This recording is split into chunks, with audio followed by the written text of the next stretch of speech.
Okay, hey y'all, hey y'all. Hey y'all. It's girl Lex.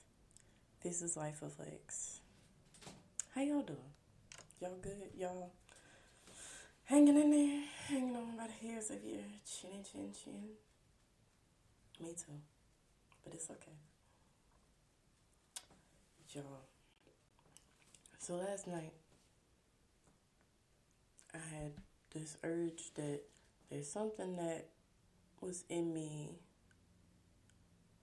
when I was younger that I need to go explore, right?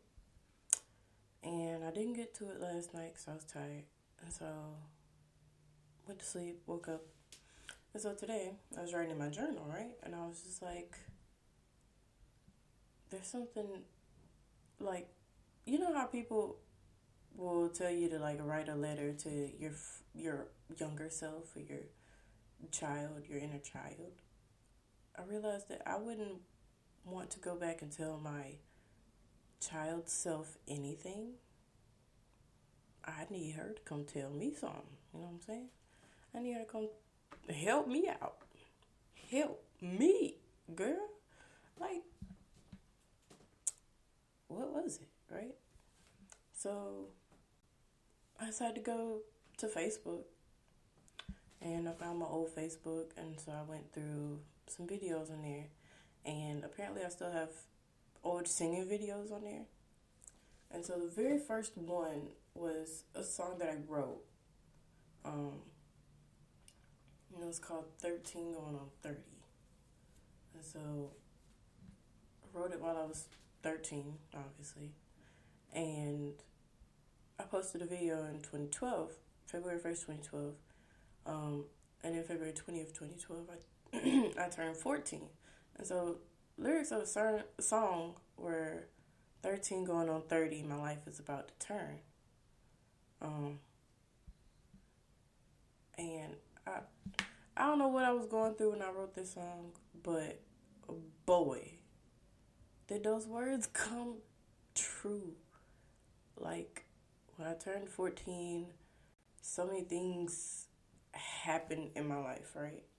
So, let me just give you an insight of what happened in my life in 2012, right? So, obviously, the world was supposed to end 12/21/12, but it didn't, right? Still here. It's 2023, right? So, one day I'm walking through school and I see this flyer about a trip, and I see one of my classmates and we're both looking at this flyer, and she's like, "Oh, yeah, my sister or somebody she knew went on a trip with these people." And so I was like, okay. And for some reason, I told my mom, and we went to the meeting, and that same classmate was there. And me and this classmate, we had been friends since we were like 4 years old, right? And so my mom knew her mom. One time in first grade, me and her, we were on the phone one night, and she was like, "Oh, we're supposed to be going to Columbus tomorrow." And I was like, "Oh, I want to go." And so when it came time for me to get out of school, I went with my friend. I told my mom, and she was like, "Oh, I'll think about it." But I wrote my teacher a note myself. Said I'm going home with my friend, and I went. And then my mom, like my aunt, came to pick me up from school, and I wasn't there. Um, but I was fine. Like they knew, like they figured out who I was with. I was in good hands. They brought me back home. Safe them. So when in 2012, when we were in the ninth grade, no, yeah, we were in ninth grade, and we were going to this meeting about this trip, and it was with a church group that wanted to go tour colleges, um, and take black students, right? So I was like, "Well, she go, I want to go, right? We know each other. At least I know somebody." And her whole family was going. Her mom, her sister, and her brother, and her cousin. So we raised money to go, and me and my mom, we didn't have money for me to just go. And my friend and her parents, like, they didn't have money for everybody to just go, so we all had to just raise money. And we did so many different things to raise money. Like we went um, to flea markets. Like we would buy stuff and sell it at flea markets. We would stand outside stores and ask for donations. Me and my mom, we would go to Dollar Tree and get dollar shirts, and I would decorate them and paint them, and they would have the name of the group we were with, so that we were recognizable, right? We did a lot to raise money, and we raised the money, and we raised money to go and spending money, and we all went. And also during this time, right before it was time for me to go, because it was a 13-day trip, I think, between June and July. So in May, right after school ended, right, I'm excited because it's the summertime. Like, well, one thing I want y'all to know, my mom, well, I had got my wisdom teeth removed in 2012 as well, and I got all four of them removed at the same time. And my mom went and fundraised for me during that time when I was recovering and I couldn't really go outside. You know what I'm saying? So she went and fundraised for me. But after that, I healed up from that, right? And school was over. And I was just at home chilling, minding my business. And then I woke up one morning and somebody calls my name. They're like, Muriel? And I'm like, yeah. And this lady walks in and she was like, hi, I'm a police officer. Do you have on clothes? Like, we need you to come outside. And I was like, well, I just have on a t-shirt. But I have clothes in my room that's next door. And so she walked me to my room. I put on some shorts and I walked outside and they pat me down and pat my bonnet down. And basically they served a search warrant, right? And they had to take me out of the house. And I had a lot going on. And I didn't see none of this coming, right? I was just minding my little 14-year-old business. Okay, wanting to be a singer. Thinking about, I'm going to go, because on this trip we went to New York, New Jersey, Washington, D.C., Virginia, and Pennsylvania to different colleges in those areas. So my mindset, I was focused on in what instance I was going to run into Beyonce while I was on this trip, right? This was going to be a trip that I was just going to meet Beyonce, right? I don't know. I was going to go somewhere and sing, but I guess not, right? So I was so like angry, I guess, or hurt that this had happened in my life. And so when I went on a trip, I was trying to escape from my life, right? I was so excited to see what else is out there in the world besides what's at home, what's going on at home. And I went, and a lot of things happened on this trip. For one, realized that it's very boring to go to colleges and sit in those little meetings or the little where they tell you about the school where you're all sitting around a whole bunch of people. That's so boring. I used to go to sleep. Like at NYU, I went to sleep. At Columbia University, I went to sleep.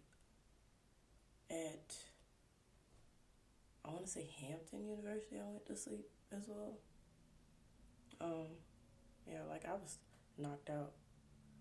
And at Howard, I was cramping so bad. And so I didn't even get to tour the school. I just took a nap in the library while the group toured the school. So yeah, that's my life.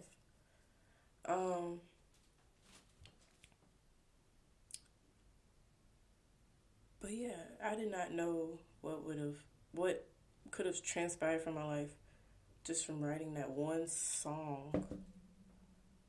And I'd honestly gone through a lot by the time I written that song. And the fact that even more things transpired afterwards was kind of dawning on me now. Having heard the song after not hearing it since then. Because I don't know what happened to it. I don't know where my notebooks and stuff are. But it just like put me in a space of remembrance and gratitude because I'm thankful to have been able to hear that. Thankful to remember being in that space and the nights I used to dream. And I had big dreams, like, and I was ready to go for them.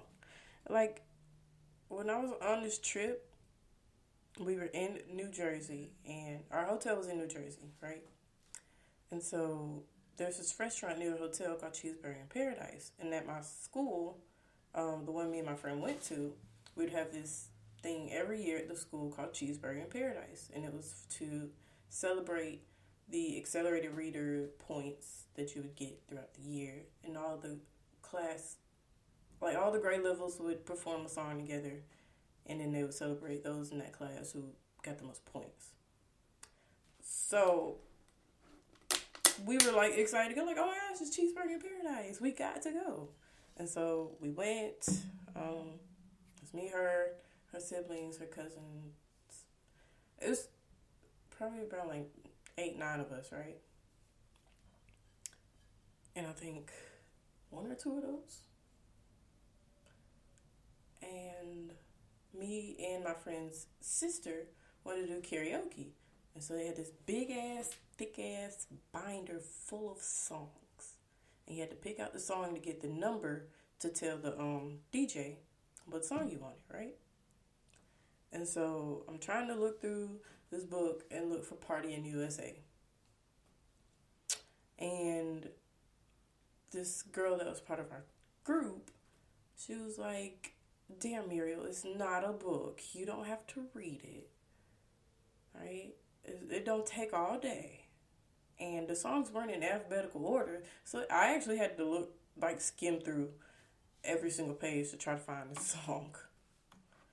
And so, me dio las ganas, me valió la pena.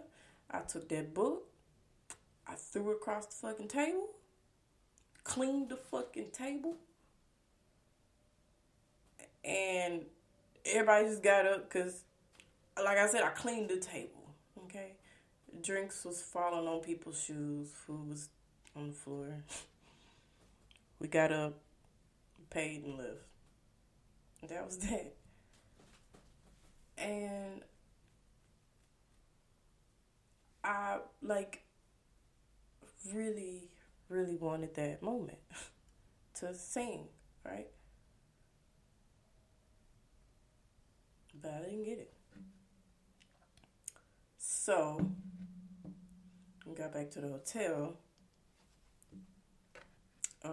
Me and my friend, we went to the business room. I don't know if this was the same night or not, but we went to the little business room where they had the computers in the hotel. And so I was like, you know what? I'm going to sing today.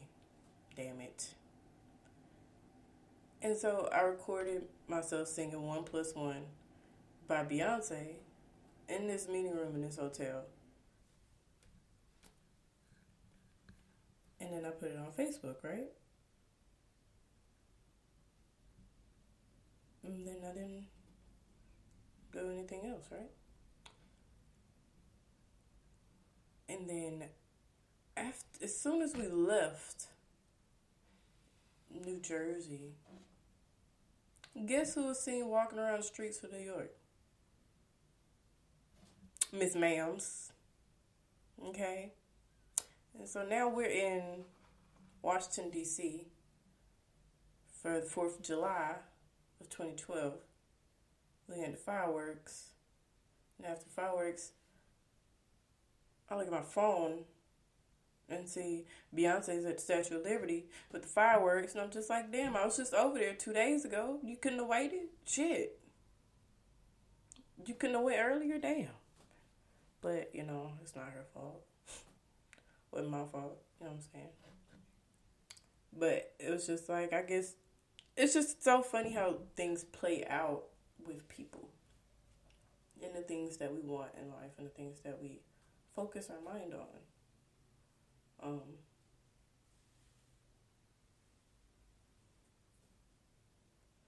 But yeah, then wasn't the time.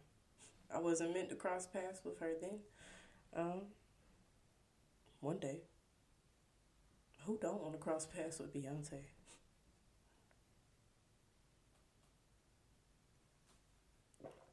But honestly, who don't want to cross paths with me? Because I'm pretty dope. If I say so myself. But that's neither here nor there. And your opinion doesn't matter. I'd want to cross paths with me, like I said.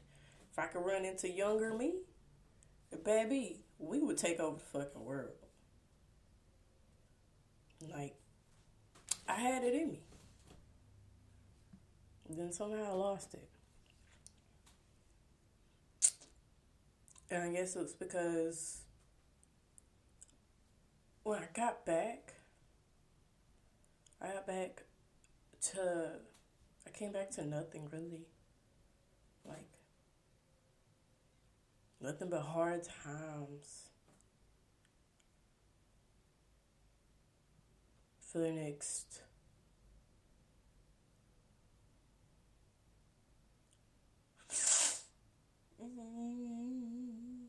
I want to say since,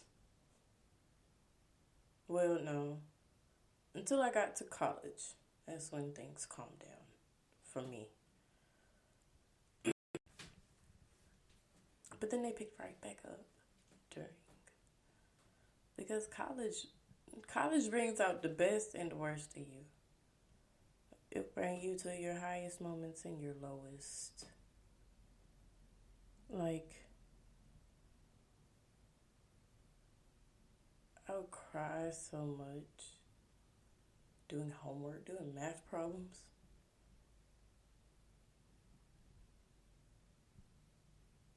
And I didn't even cry when family members died.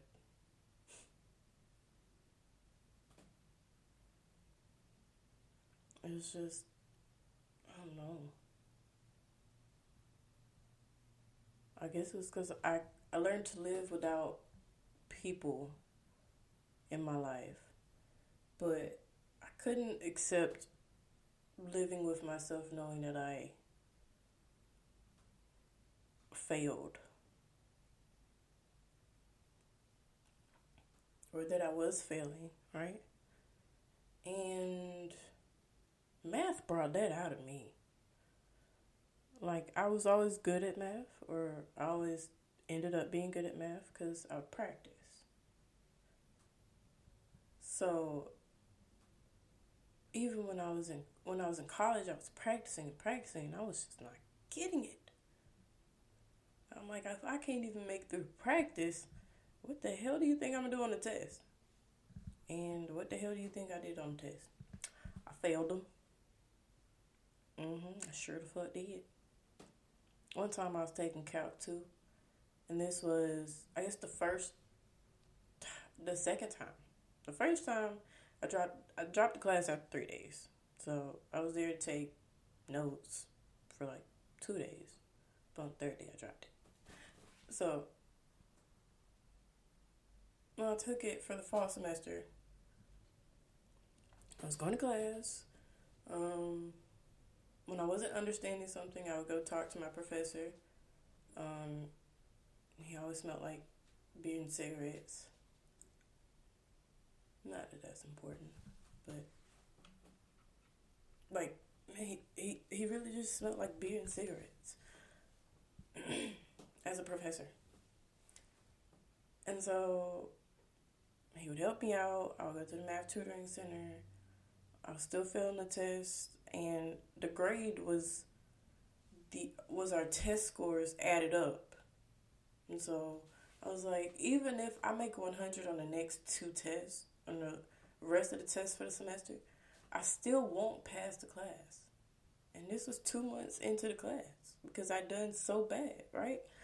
And I was like, there's really no point in just stressing myself out. And so the day of withdrawals, he gave us a test. I did the math. It wasn't going to add up for me in my favor. I dropped the class in the middle of the class and walked the fuck out. Ain't no sense of wasting my time nor his. And that was that. But then I had another math class. I think that same semester. And it was kicking my ass too. And so I dropped both of them. It's like, I can't do it.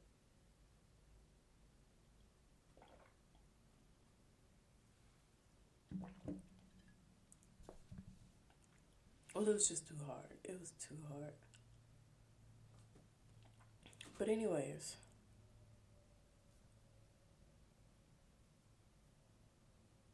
it was hard because it wasn't what I was supposed to be doing. It didn't come natural to me. Pre-calc came pretty natural because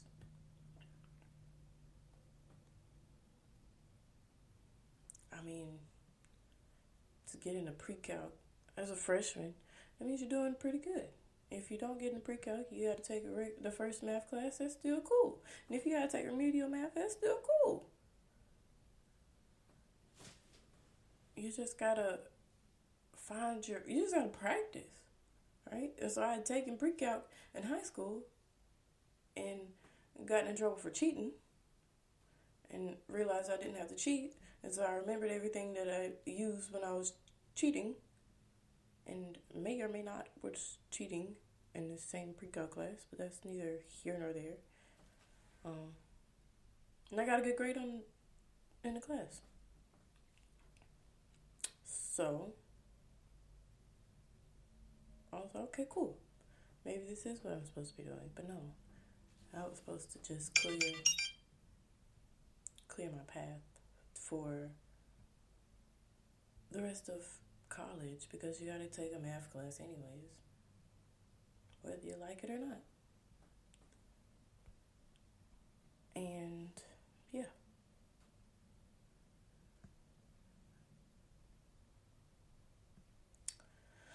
I was so wrapped up in math, making things add up, making the math, instead of being myself, making myself add up to my dreams and aspirations, because it wasn't it, right? And when I was in 10th grade, I took this teaching class, and every day when I would walk into this teacher education class, I would think to myself something I heard from Glee. And it's those who can do, and those who can't teach. And so I had my mind set that I was going to at least try first. I was going to do first. And if that fails, teach. But then somehow life got all flipped, turned upside down. And I was like, well, I need to be able to get a job. I need to go to school for something that makes sense to other people. Not to me, but to other people.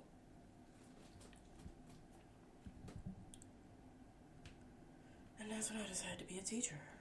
But now I'm deciding that I want to be a doer. At least. Or a trier of things.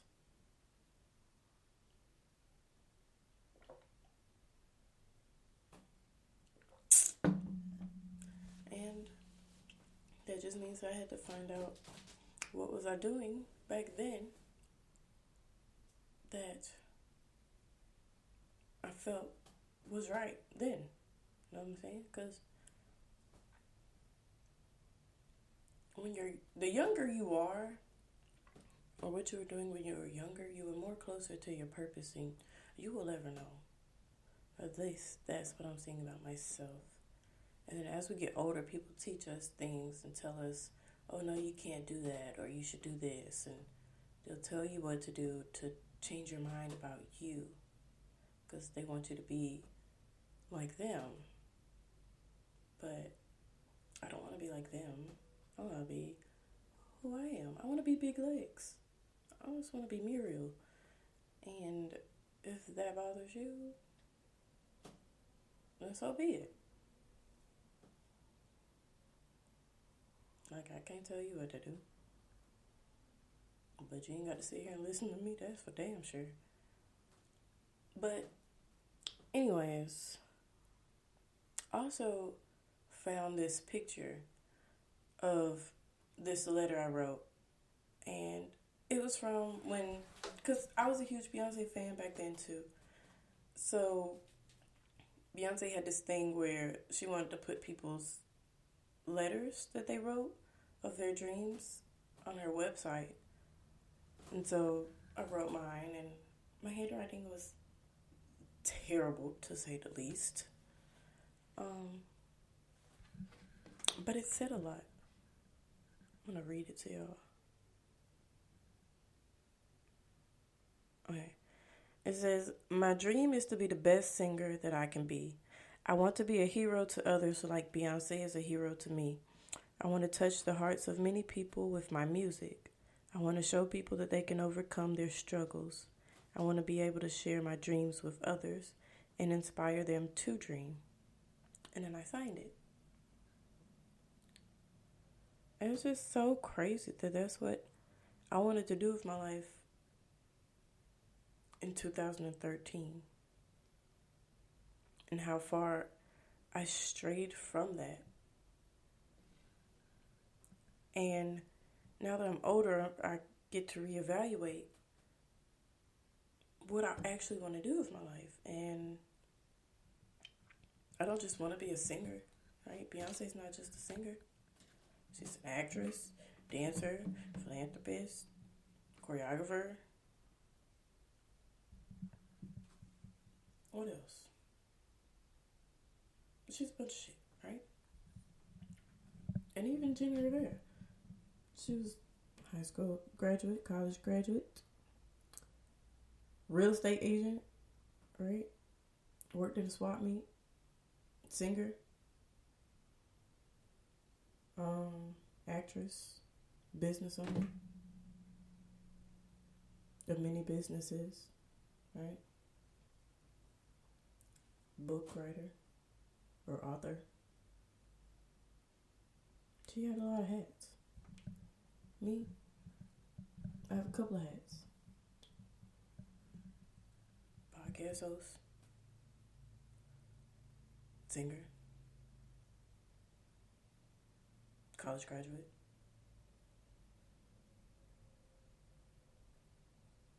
I don't know, I can't think of anything else right now, but I mean, I want to have as many hats as possible. I want to do a lot of things.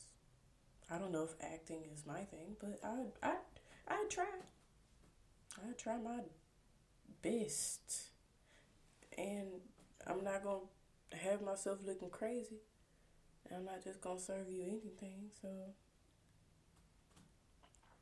hell, I'm going to do my best.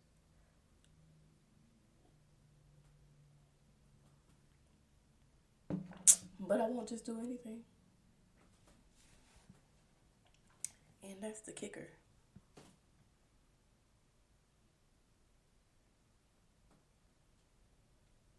So yeah, it's just nice to know that I was so in touch with myself then, that I allowed myself to be brave, braver than I can be now. And it just gives me inspiration to be braver, right? better. Because there's no sense in being bitter. I want to be better.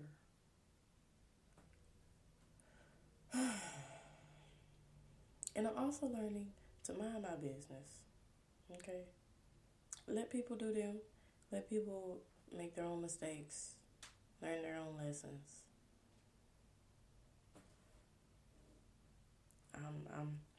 I'm not proclaiming to be nobody's preacher, pastor, prophet, none of that. I'm just me. I'm just gonna mind my business from now on. I ain't gonna tell you how to run your life.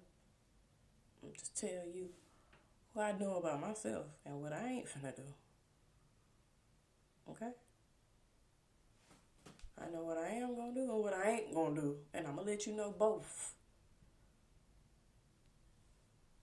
And the rest is up to you. So, if you... that's just for anything. Because there's no point in just trying to change people's hearts, change people's minds, because their minds are made up. Who made it up? God did. So who am I to try to change it, right? Who am I? I'm Big Lex. The only mind I can change, the only heart I can change is my own. Right? You can decide to change your own by finding inspiration in the people you find inspiration in. That don't have to be Beyonce, or it don't have to be Alicia Keys if you don't want it to be. Okay. But you got to be able to know yourself, to know that there's something in you that could be better.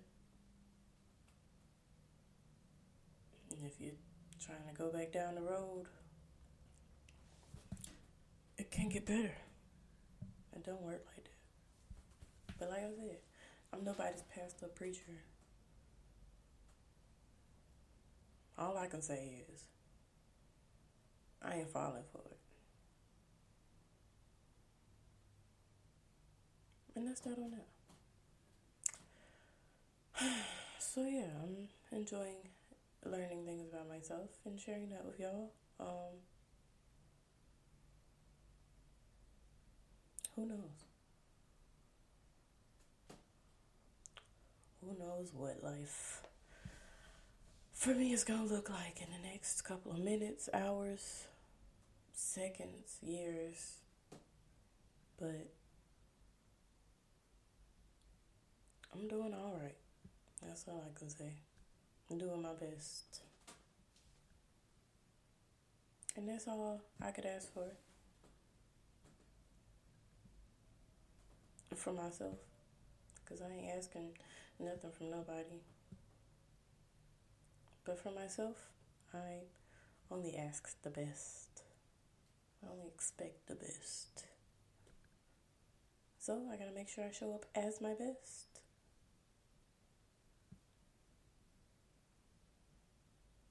And when that time comes, I gotta be at my best.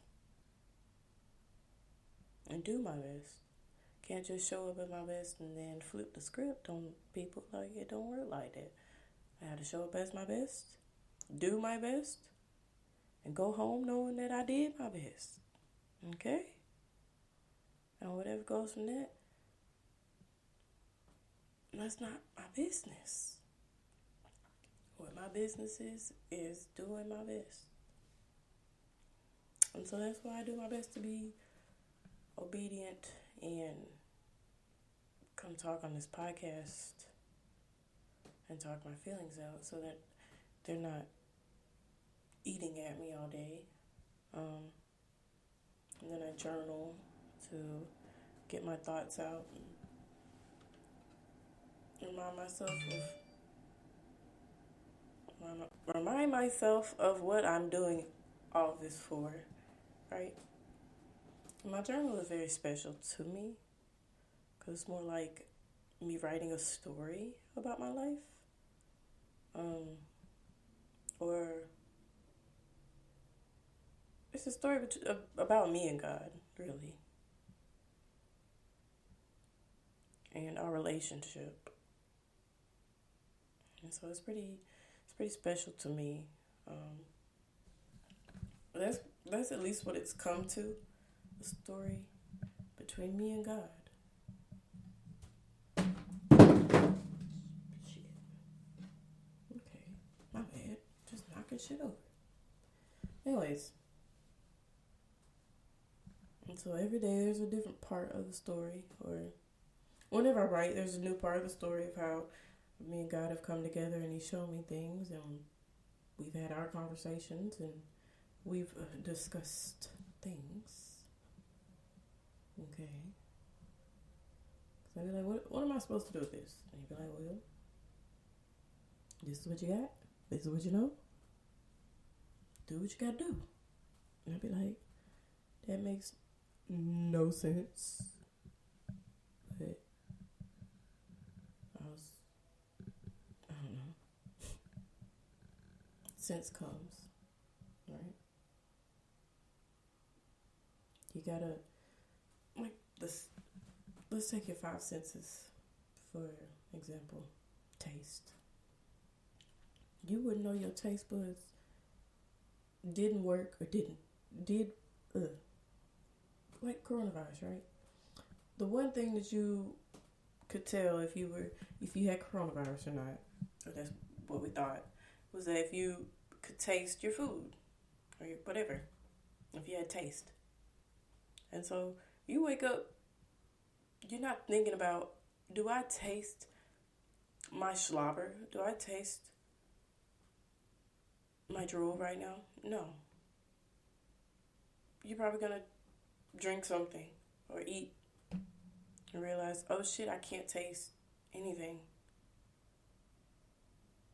Right? So you have to go do something in order to realize that your senses aren't working or are. Okay?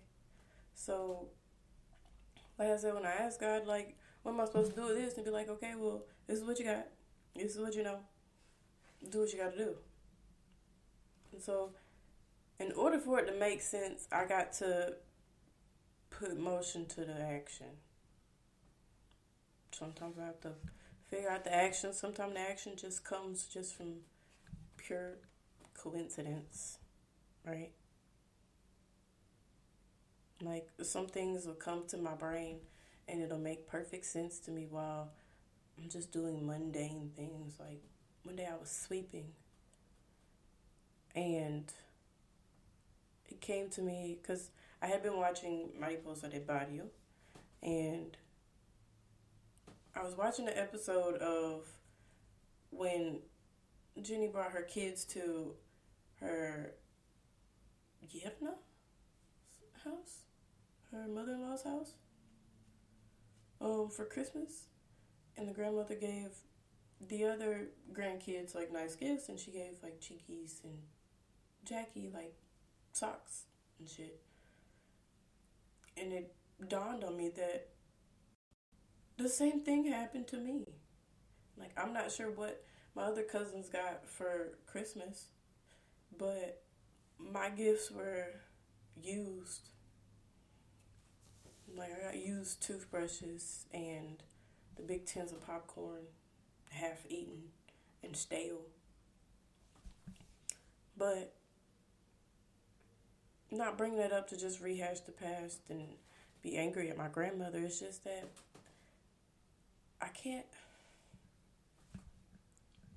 I did my best, right? I was only a child. And I did my best by not holding that against her while she was alive. And maybe it was for my own protection that it didn't come to my mind then. So I didn't hold it against her, right? But if I hadn't have seen that episode for I'm pretty sure the first time I saw the show, it I saw it, but it didn't really dawn on me, but that time it dawned on me, and I was just like, wow. If I hadn't have just watched that, I wouldn't have realized that about myself. So I was like, that's why it hurt my heart to see that. You know what I'm saying? Because it hurt my heart to live that. But we live through things and we grow through things. And, I don't want to be bitter in my life, so I have to be better. So, yeah, that's just what I'm learning about things making sense. When you want them to, or when you don't want them to.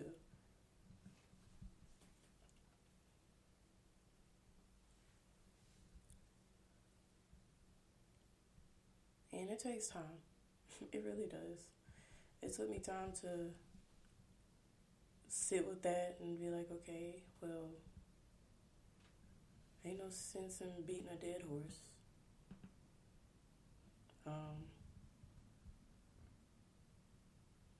Only thing I can do is just say, hey, I'm not gonna do that as a grandmother. I'm gonna try my best not to be like that. I'm going to do my best to not be like that, to show the people in my life love, whether I want to or not. Can't have favorites in life. I can't have preferences. Everybody gets the love. You either get the love or the smoke. If you want smoke, that's on you. I advise you not to, but that's on you. Because the smoke ain't coming from me. It's coming from God. Because I'm going to be like, handle it, BG. And that's that on that.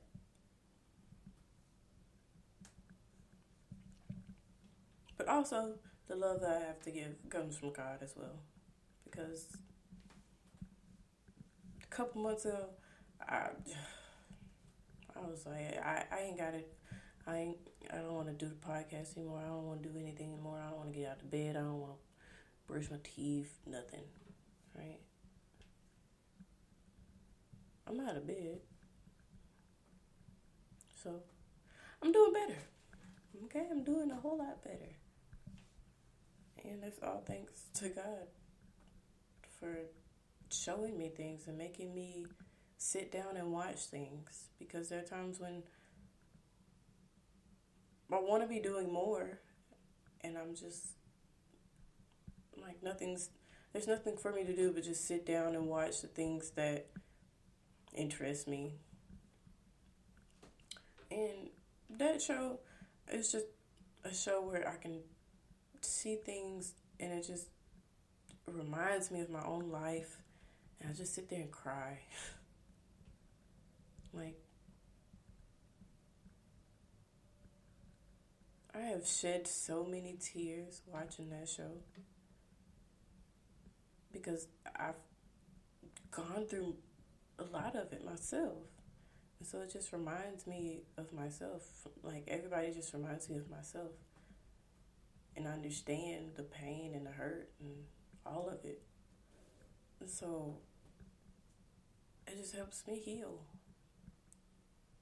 To see what transpired out of that woman's life. Out of a show that I can just cry. And it's like, you're just sitting there wondering, like, okay, when is this gonna get to the good part? And the whole thing is the good part. Little did I know. I was like, when is this lady going to have a chance to breathe? Damn. Shit. Lord help her. And he did.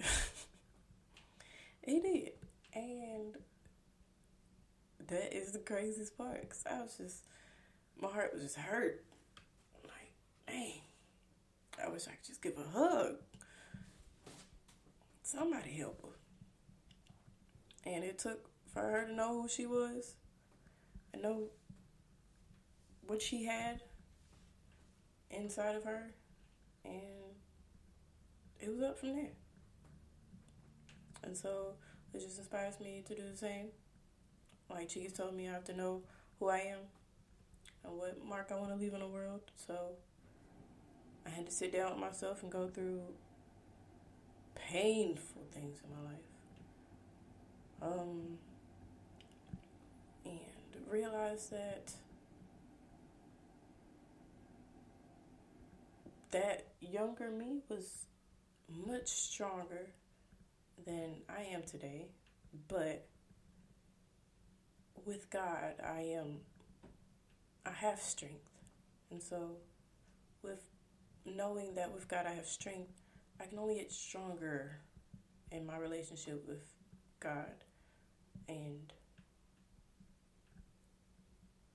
be stronger, right? You go to the gym, you lift the weights, you're bound to build some muscles. If you go to the gym and lifting weights and you ain't building no muscles, I don't know what to tell you.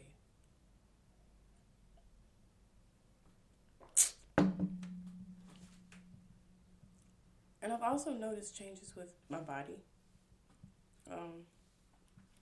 Just from not feeling so bad about myself. Because there's some days where it's just like, I don't want to eat it all. Some days where I just want to eat everything. And this week I was just like, I want to eat everything. I was like, no, I don't want to have lost all this weight and then build it back up just from eating and eating and eating. It's like, well, for one, I'm on my cycle. I gotta keep this motor going, okay? Because I'm losing a lot of blood. So I gotta eat. And it took me a while just telling myself, hey, quit fucking playing. Quit fucking playing. Eat. Okay? Before you pass the fuck out.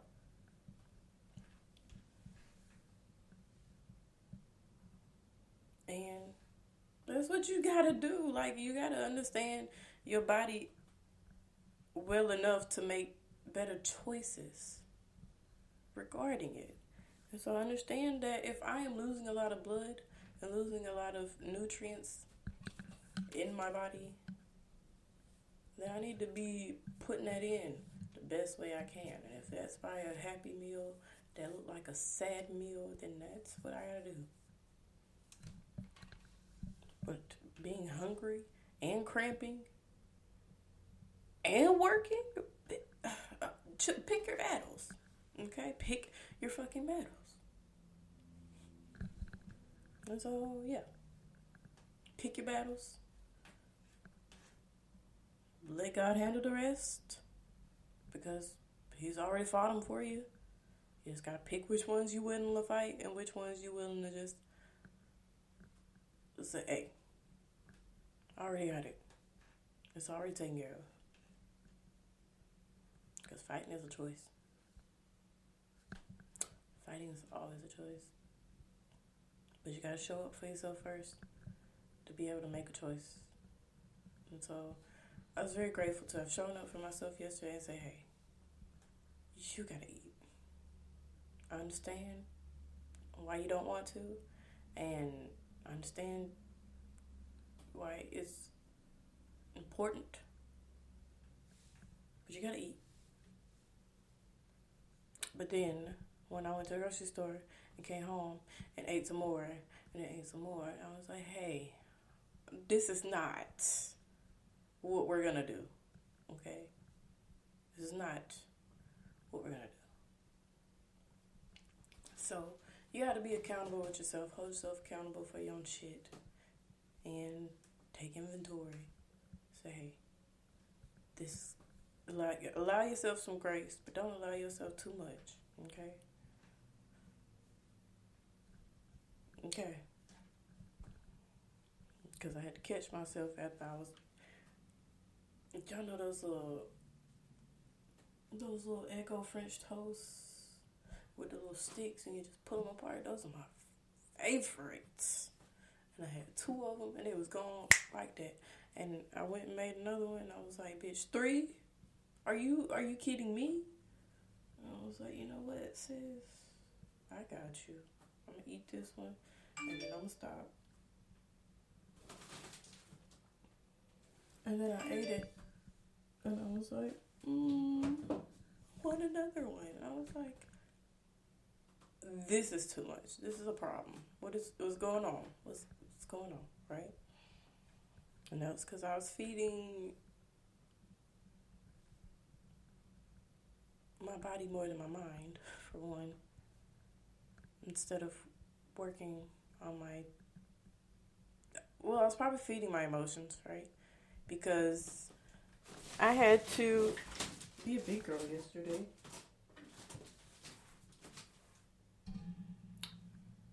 And my leasing office called me. I'm just telling y'all all my business. So my leasing office called me, and I was scared to answer it because I knew what the hell they was calling me for because I ain't paid my rent. So I stopped by the office, and I was like, hey, y'all call me. And they're like, yeah, we're trying to figure out what you want to do about your rent. And I was like, I ain't got it. Straight like that, I ain't got it. And I was like, and they're like, okay, well, what do you plan on doing? I was like, well, I don't really plan on staying, I guess. So when do I need to be gone, right? So I have to be gone by Friday. Don't know where to go. Don't know how I'm going to get there.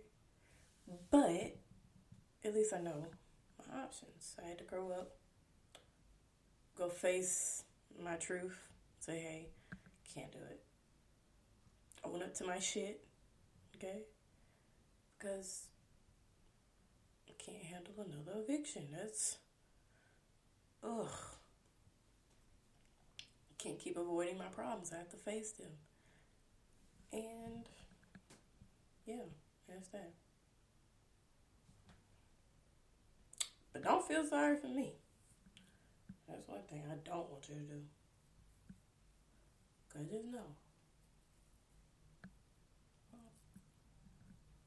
Just know God gonna take care of it. There's one battle I can't fight. I ain't got it. $1 million ain't fell out of the sky yet, so I ain't got it.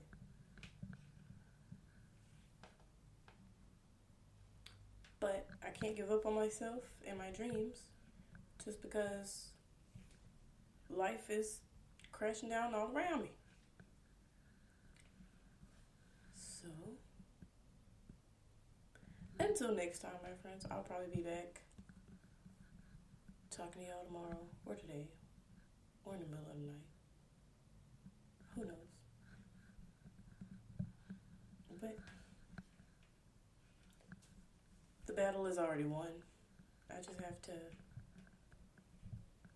pick which one I want to fight and which one I don't want to fight and show up to get the victory. Right? Have y'all ever decided to fight and then changed your mind during? Like, it makes no sense. Let me tell you how the mind works. I know this is getting long, but when I was in high school, there was this girl, and she had problems with everybody. She was always getting into fights and arguments with everybody. And this particular time, she wanted to start with me. And so walking back to class, and she said something, and I said something, and she started throwing down her shit. I threw down my shit. And so in my head, I wanted to fight her. I always did. But she was taking too long. She was taking off her shoes. I was like, girl, what the hell? And so I picked up my purse and decided to walk away. And the teacher was like, go to the office. And so I still got in trouble because I decided to fight in the first place. Even though I decided to change my mind, we were still about to fight. So I still got in trouble. So if it's in your mind to fight, then you better go fight that shit. don't fucking back down. And I'm talking to myself, not you. But if you ain't got it in you to fight, don't even, just show up and say, I'm not gonna fight. Okay? That's what you know you ain't gonna fight. Show up, say, I'm not gonna fight. The battle is already won. What is there to fight about if you're not there to fight? So,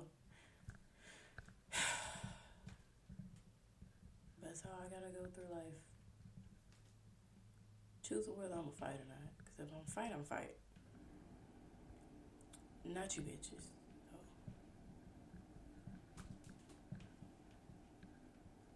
I keep saying I'm gonna start calling y'all bitches. But not y'all. Just like,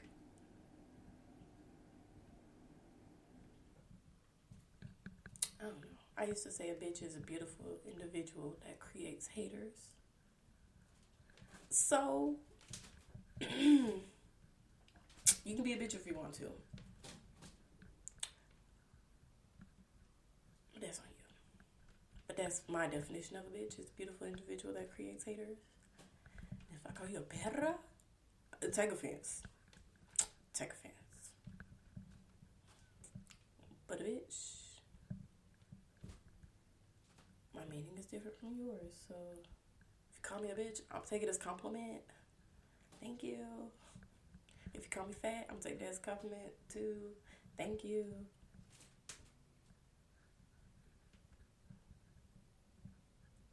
But yeah. Yeah. I'm gonna let y'all go. So, like I always say, have a good day. If you can't have a good day, just go back to sleep. Don't go fucking on nobody else's day. It ain't cute. And love, peace, and chicken grease. Bye.